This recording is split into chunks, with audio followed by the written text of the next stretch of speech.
Good afternoon, everyone. This is Cathy Aguirre. I'm the President and CEO for the Sacramento Hispanic Chamber of Commerce. And welcome to our weekly Juntos with Cathy.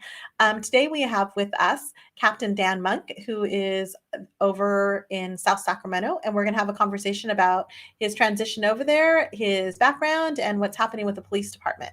So I'm excited to bring him on. Captain? Well, good afternoon. Thank you for having me today. Yeah, thank you for joining us. So I appreciate you taking time, to be here with us. And as we said before we went live, it's, general conversation, but really wanted to find out a little bit more just about you. Oh, well, thank you for that. Yeah, so let me start there. So, Captain Mike, so one of the things I'm actually curious about, because you've risen through the ranks. So law enforcement, was that something that is in your family? Is it something that you saw someone and that it, was your inspiration? What led you to this field?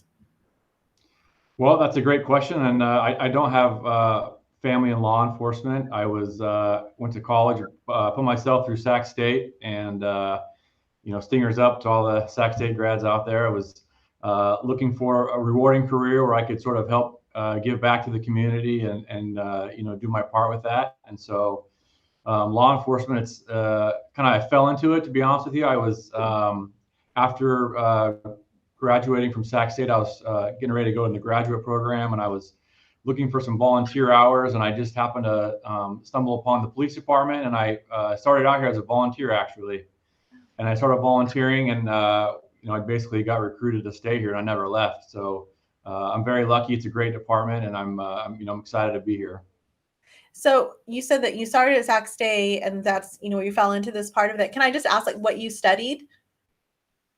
I did. I wasn't sure exactly where I was going to go, but one of my classes I took was a criminal justice class, and we were required to go on a ride along at the time. And if not familiar, ride along is basically you spend part of a shift in a patrol car with a police officer or a deputy. And so I went out and I did that. And I thought, wow, this is a really interesting way to have a career, and you think of all the opportunities to help people and be involved, and that kind of piqued my interest. That's great. And so you started there as a volunteer, and then you finished, got your bachelor's at Sac State. And then I saw that you also got your master's at Sac State. So was there something when you started your career that made you feel like, I want to go ahead and get this advanced degree? Well, I was one of the first in my family to graduate from college. And so, I was very proud of myself and saw really college as an opportunity that, a few folks in my family had. And so I had the opportunity to do it. And I really consider myself a lifelong learner. And so, I went ahead and did it. That's so great. And so from there, what was, when you started there at the police department, what was the first, I don't want to get all the different titles wrong, so I'm just going to say this. What was the first job that you had when you were there?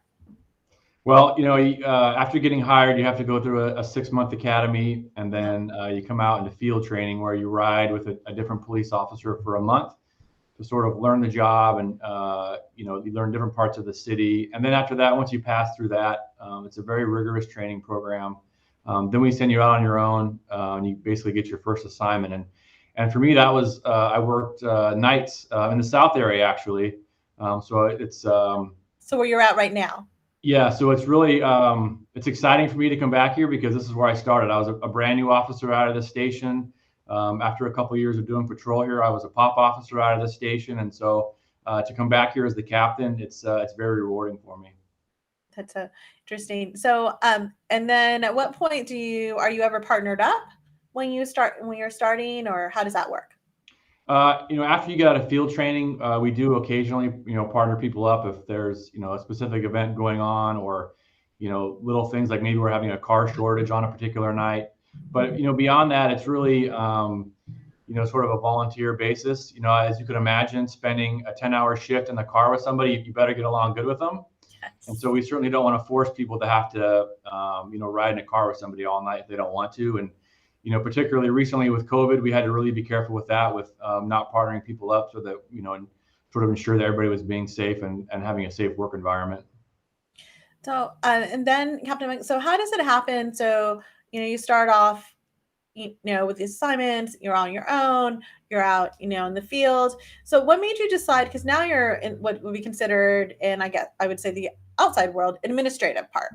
So at what point in this did you decide, I actually want to take more of a leadership role, and how did that happen? Well, I think, for me, I got into law enforcement because I wanted to help people and make a difference. And, certainly as an officer, you can do that. But then as you take on supervisory roles, you're not only influencing yourself and everybody around you, but now you're influencing a whole team of people, Yeah. and trying to get them to do things the right way and to go out there and really help the community. And, having that mindset, the higher you go in the organization, the more reach you have, and more ability to really impact the community and the department, to do things in a way that are helpful to our community members and to the benefit of the department. And so, certainly for me, that was my motivation. And how many people do you actually oversee? That's a really good question, and I probably should know off the top of my head, but I don't. Out of our South Station here, we have 3 different shifts. We have 2 different teams per shift, so we have 7-day-a-week coverage. Yeah. Each team, depends on the time of the shift, but anywhere from 5 to 7 officers plus a supervisor. And then we have a great bunch of professional staff out of the station. They're the real bosses. They keep the place moving. And then we have specialty units. Like we have our pop officers. We have a get team, and we also have some neighborhood crime detectives that are assigned out of here, and they work on the burglary and robbery cases. So we have a pretty comprehensive team in place here that they really do a lot of great work every day. So is that also when you said the specialized team that did the burglaries and robberies? So is there also a team like somewhere there that does the CSI stuff that we see on TV? Absolutely, but so our the neighborhood crimes folks are sort of decentralized, and each command has some detectives, but our CSI are more centralized, and they basically are supervised by our CSI supervisors out of one building, and so they're not necessarily working for me. They're just out there working for the whole department. Okay, interesting. And so I can probably guess the two, but just so that everyone knows. So we study something, and it's usually about a 45-minute program, and CSI is able to figure it all out. I would anticipate it probably takes a little bit longer in the normal world. Would that be right?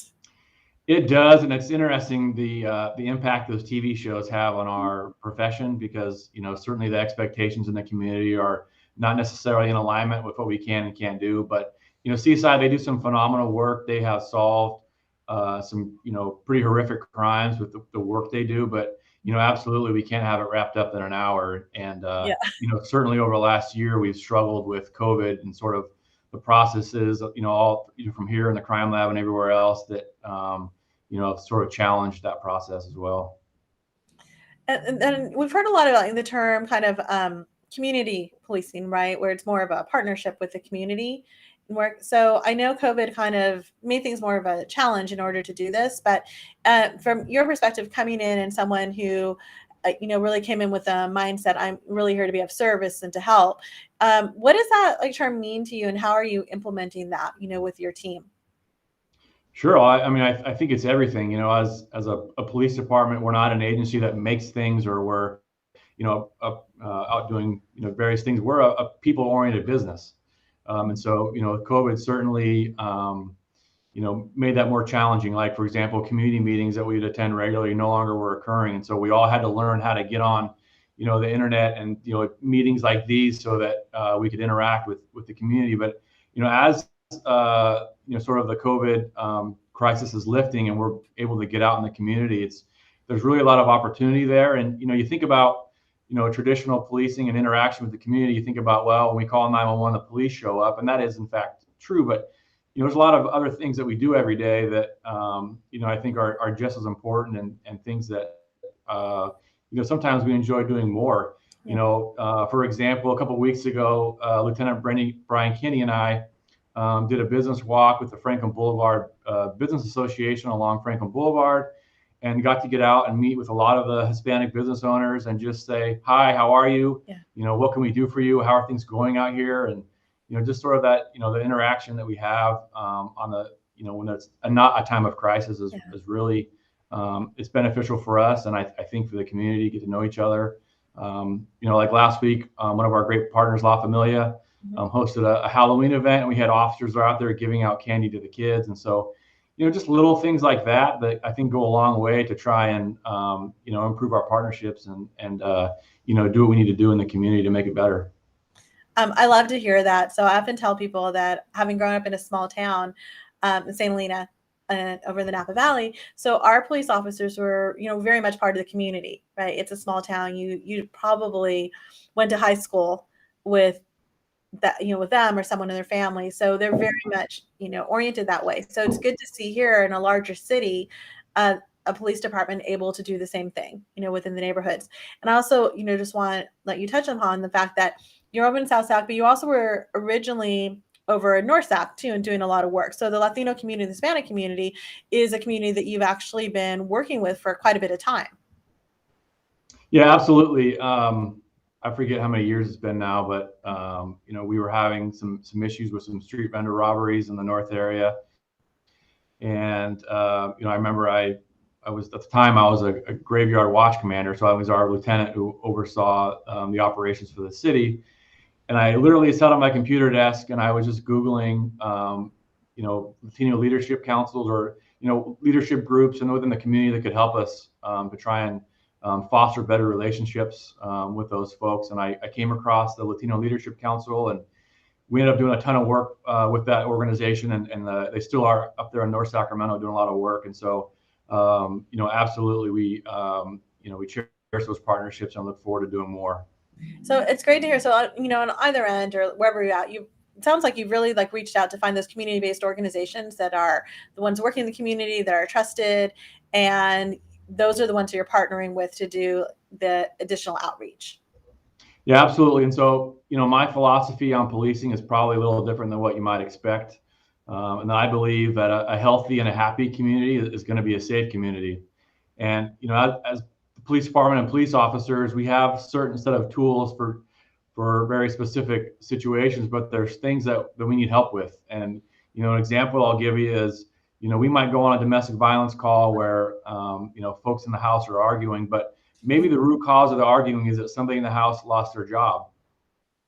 With the police department, we don't have the sort of direct connect to fix that problem, but we have a lot of community-based organizations where we can partner with and maybe connect those people with that can try and get them some help and maybe, prevent, future need for us to go to the house. And so, it's just one example where, absolutely we need some help. And I am very much looking forward to meeting, identifying the community-based organizations in the South area that are doing the various types of work that, we can grow our partnership with and really try to make this community better. And I think that that's something so important for people to hear, because I think that people need to understand that you don't work in a silo. Really, the work that you do is really dependent on having the good relationships, with the neighbors and people in the community to do the job that you do. Absolutely. And I think, moving forward, there's a ton of different examples. I think if I was, we had the ability to, I would love where, if we go on a domestic violence call, we'd have organizations, and I'm just going to throw one out there like Weave. Yeah. Maybe they can come out and, help do some wraparound services, on those type of calls. Or, for example, several years ago, I was a captain over our support services division, which is our impact team. And at the time, the chief had tasked me with creating our mental health unit. Mm-hmm. And so it's the same sort of model there where you come across somebody who's experiencing homelessness or mental health. But as a police department, we don't control the type of services that individual needs to get them that help. So it's really important that we form those bonds and those partnerships with the organizations who are doing that work, so that we can just pick up the phone and say, hey, we have somebody out here, they need help. How can we help them? And so it's, I really want to try and grow those partnerships so that as, no matter what the problem is, we can pick up the phone and call somebody that can help us get, people the help they need. That's great. I just want to let you know, someone actually just said in the comments that they really like the way you think. And so, and that's, importance with asking some of these questions of the Mike, is I know from being in this position to be able to work with so many people in leadership and in the police department, that it's really important to you that you're caring for the community and that you're listening and, being in the role that you're in. I think it's good for people to realize that we always say it comes from the top down. And so it's good to see someone your level saying, you know what, the community is important. We're here to help. And we want to know you actually before something happens, which really is the best way to do that. What are some, aspirations you have coming in, moving back to the South area that you would like to see and that we can help you succeed in? Well, I've been here probably about 2 months now, and I think for me, my biggest priority is really just getting out and meeting people. Obviously with some of the COVID concerns, that's made a little bit challenging, but we've done one business walk, and I plan to go out and do more at a lot of different areas in the community. And I really want to hear from the business owners and the residents and everybody just, here in the area to find out, what's going on, what their concerns are, and and how do we help. And at the end of the day, maybe it's not necessarily a specific police department program or problem that we're dealing with, but we may have the connections or know somebody who can help that person, or can refer them to whether it's another city department or a community-based organization that can try and get them some help. Is there anything, so we've seen there's so much, we're always going to attribute to COVID, right? I always tell people that we're always going to have this like before, this after, and kind of this weird muddled in between. And maybe it's this weird muddled in between while we're trying to figure out how we can be out in the world in a regular way. We have seen that there's been a little bit of an uptick in things happening, right? There's been some burglaries. There's there's been a rise in some violence that's happened throughout the city. It's not, in one in just one area. Is there anything that you think has been attributing to that? And, what can we as community members, help to take care of ourselves and our neighbors and, work with you to help, keep this from going any further? Yeah, absolutely. This year has been interesting. At the police department, and certainly out of the South area here, we have a data-driven approach on how we do things. Mm-hmm. And if you look at the data, the amount of shootings and homicides are significantly higher this year, and the amount of guns that we seize, legally possessed firearms are significantly higher than we've had in a long time. And it's not just a Sacramento problem; it's a problem if you look at the data. That's sort of many cities across the country are experiencing this. And as to why, I'm not sure I have a great answer for that. I think we're still trying to figure that out and sort of how do we get out in front of it. But certainly there are other little things that, certainly don't rise to those levels that might be of an issue, like you touched on, to our community members. And so, to me, I think the biggest and most important thing is just is good communication. If we don't know about a problem, we can't work together and fix it. And so I really encourage everyone to call us when there is an issue, no matter how big or small it is. And at the time, I know that it might be frustrating. You call our comm center and they're going to ask you a bunch of questions, and that might be frustrating when you're going through that. Or you might not get the immediate resolution that you're hoping for. Maybe our officers took a little longer to get out there, or maybe the dispatchers refer you to make a report online. That's not what you were hoping for. But at the end of the day, the old saying that the squeaky wheel gets the oil sometimes is true. Yeah. And so we have a very robust crime analysis unit, and I get data from them every week as to what's going on in my area, as do all the area captains. Oh, okay. And so I can look at that data and I can say, okay, well, are there particular trends or issues in a particular area, and what are the best resources to go out there and to amend that issue? And so, certainly if we don't know about that, the resources might go somewhere else. That's good. And we let people know the same thing. The best thing to do is still to call, because it's best. No one can know what's happening, and start to think of a solution if we don't know. So I appreciate you sharing that, and also appreciate sharing that sometimes it might not be the exact resolution, but that you're still going to be working through it. So you started here because you came across a volunteer opportunity, but I know that there's also like a recruitment process for the police department. Can you tell us a little bit what that's like, and including let's be honest, how physically fit do you need to be to get through that, initial training too? Well, I appreciate the question. I think recruitment and retention is probably one of our biggest issues right now. I imagine, like many business owners, our numbers of folks that are wanting to be police officers is not as high as it has been in years past. And so we are looking for creative ways to try and get folks to want to come work with us. And I think that, trust with the community and recruitment goes hand in hand. I think at the end of the day, if you don't think the police department is a valuable entity, are you going to send your son or your daughter or your niece or your nephew to come work for us and, risk their life every day? Of course you're not.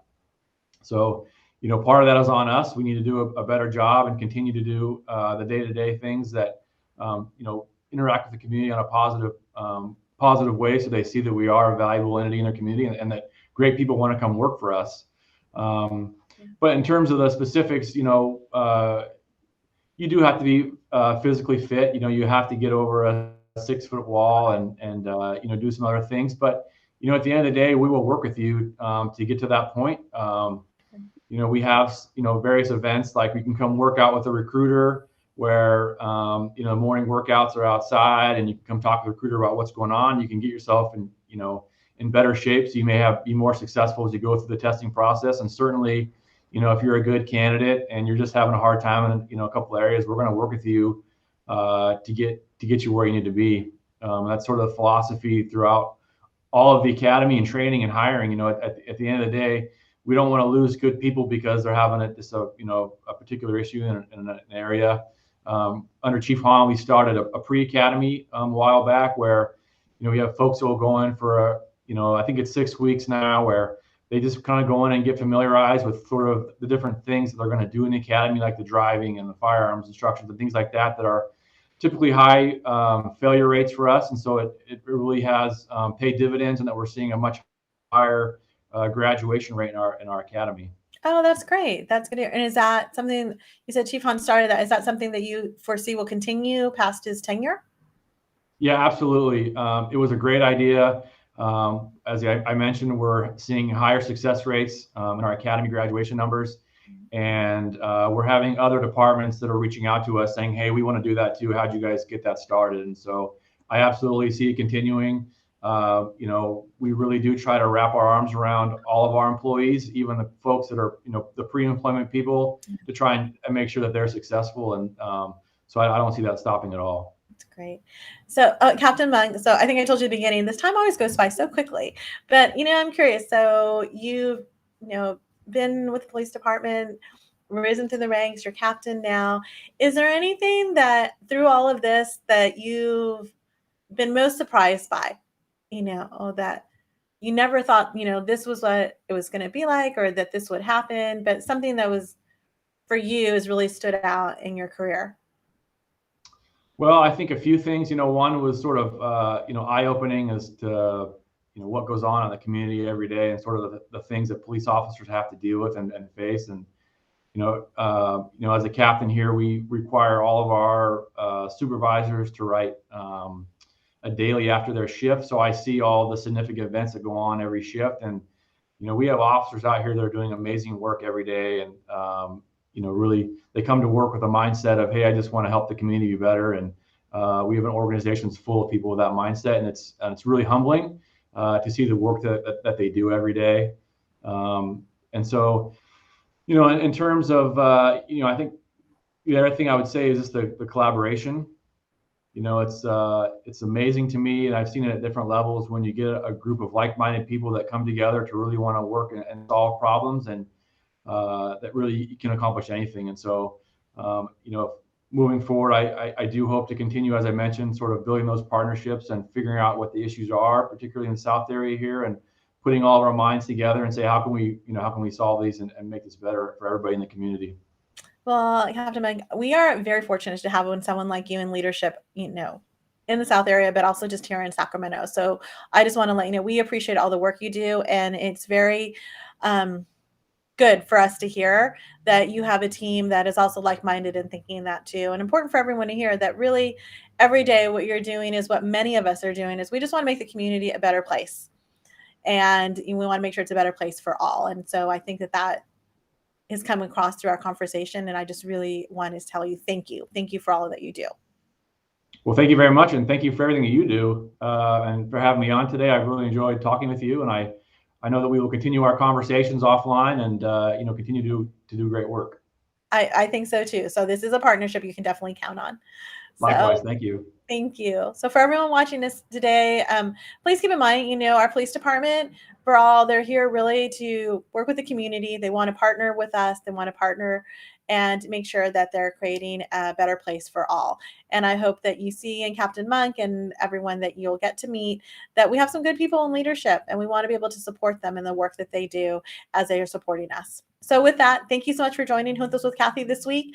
We look forward to seeing you next week, and have a great day. Bye.